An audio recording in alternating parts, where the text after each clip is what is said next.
প্রতারণা খুবই মারাত্মক একটি ব্যাধি।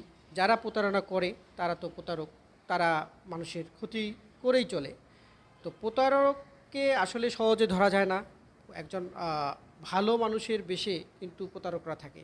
তো প্রতারককে বোঝার জন্য আপনার মধ্যে কিছু অ টিপস থাকা দরকার। যে টিপসগুলো আপনি আপনার যে প্রতারক যদি কেউ আপনার পাশে থাকে তাকে আপনি ধরার কাজে ব্যবহার করতে পারবেন। তো আজকে কিছু টিপস বলা হবে যে টিপসগুলো প্রতারকের গুণাবলীতে পাওয়া যায় এবং প্রতারকের কাছে আপনি প্রতারিত হতে পারেন এই বিষয়টা থেকে আপনি সচেতন হতে পারবেন। তো প্রতারকের মূল একটা যে বিষয় থাকে প্রথম সেটা হচ্ছে সব কিছুতেই অজুহাত দেবে। প্রতারক কিন্তু দেখবেন যে